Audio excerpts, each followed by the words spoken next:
misalkan datang terlambat ke sini atau enggak, ya segala sesuatu itu memang perbuatan Tuhan. Iya. Bener kan? Macet misalnya, ya. Iya, macet misalkan itu semuanya adalah perbuatan Tuhan. Tetapi kalau misalkan manusia yang mengklaim perbuatan Tuhan itu, apa itu nggak kurang ajar namanya? Jadi misalkan kalau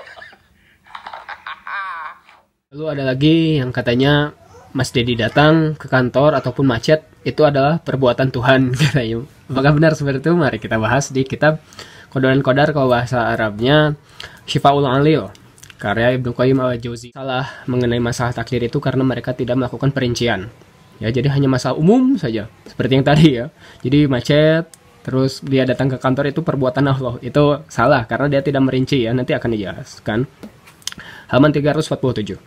Perlu ada perhatian khusus terhadap pengungkapan masalah ini dan juga penjabaran maknanya. Jadi menurut Ibnu Qayyim harus ada penjabaran. Sehingga dengan demikian mata manusia terbuka terhadap berbagai kesesatan penyimpangan yang dilakukan oleh paham Qadariyah dan Jabariyah. Di mana kedua paham ini tidak memberikan pengertian dan pemberian segala sesuatunya sesuai haknya. Jadi di sini ada pembagian fa'ala dan infa'ala. Apa? Fa'ala di sini adalah yang berbuat.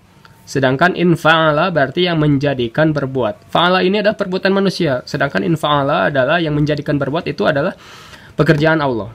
Jadi Mas Dedi datang ke kantor itu adalah perbuatan Mas Dedi.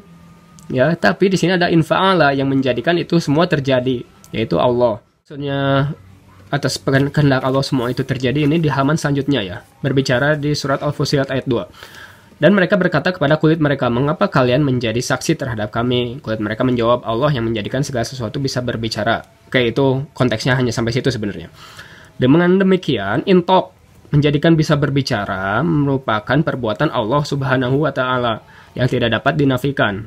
Ya, sedangkan nutku berbicara itu merupakan perbuatan manusia. Jadi manusia berbicara itu perbuatan manusia. Hanya saja bisa menjadi berbicara itu adalah perbuatan Allah alias kehendak Allah juga. Jadi menciptakan mulut, jadi manusia berbicara, menciptakan suara, jadi manusia bisa berbicara. Itu yang pertama, ya, maksudnya perbuatan Allah. Kedua, maksudnya apa? Tadi kan atas Allah lah menciptakan mulut, maka manusia berbicara. Jadi Allah yang menciptakan alat-alatnya ya. Seperti itulah. Nah, ini yang kedua, maksudnya apa? Manusia itu berkehendak dan berbuat karena adanya kehendak Allah Azza wa Jalla. Jadi semua itu terjadi atas kehendak. Jadi karena yang pertama karena Allah yang telah menciptakan, misalkan yang berjalan ke kantor karena Allah telah menciptakan kaki, berarti Mas Dedi bisa berjalan ke kantor. Dan juga karenanya ada kehendak Allah. Yang berbuat adanya kehendak Allah Azza wa Jalla. Makanya itu semua terjadi karena ada kehendak dan juga Allah yang telah menciptakannya.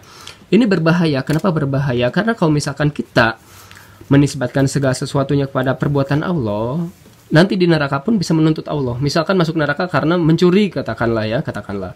Tinggal menjelaskan saja itu perbuatan Allah. Jadi bukan perbuatan saya, itu fatal. Ya, itu salah. Di sini juga dijelaskan ya. Jika Anda mengatakan Allah Subhanahu wa Ta'ala yang berbuat kefasikan dan kemaksiatan, berarti Anda telah mendustai akal dan fitrah yang telah ditetapkan oleh Allah Azza wa Jalla.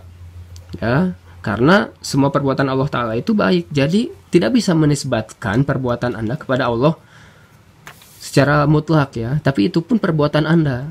Tapi perbuatan Allah apa? Menjadikan semua perbuatan Anda itu terjadi ya.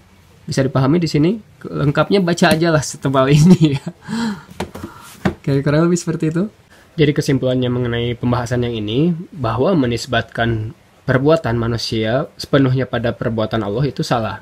Jadi butuh perincian lagi ya, yang namanya fa'ala dan infa'ala tadi. Jadi perbuatan Allah itu adalah yang menjadikan perbuatan Anda itu semua terjadi. Ya. Jadi jika menisbatkan semua perbuatan manusia, perbuatan Anda kepada Allah, itu adalah paham sesat yang disebut paham Jabariyah. Jadi diibaratkan seperti manusia ini adalah boneka yang diatur-atur oleh si pemegang boneka tersebut. Jadi semua pun tergantung pada kemauan si pemilik boneka tersebut. Si boneka itu hanyalah seperti benda mati. Itu paham Jabariyah. Salah. Jadi semuanya jabar atas kehendak Allah full. Tidak ada yang namanya kehendak manusia ataupun perbuatan manusia, itu salah. Dan juga paham sesat yang lainnya yaitu Qadariyah. Jadi menganggap segala sesuatu itu adalah kehendak manusia dan Allah tidak ada tercampur baur di dalamnya. Contoh seperti iklan Maudi Ayunda ya, yang di ikan pentin. Apakah rambut rontok itu takdir? Bukan takdir dong. Oh ya, untungnya nenggelis lah gitu ya, bisa dimaklumi gitu ya.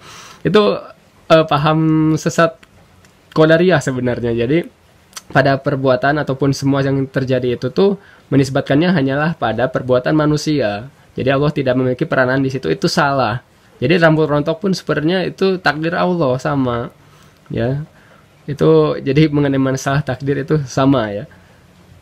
Yang menjadi masalah yang tidak paham itu gara-gara tidak melakukan sebuah perincian ya mengenai masalah kehendak, takdir, perbuatan itu yang salah paham gara-gara tidak adanya perincian.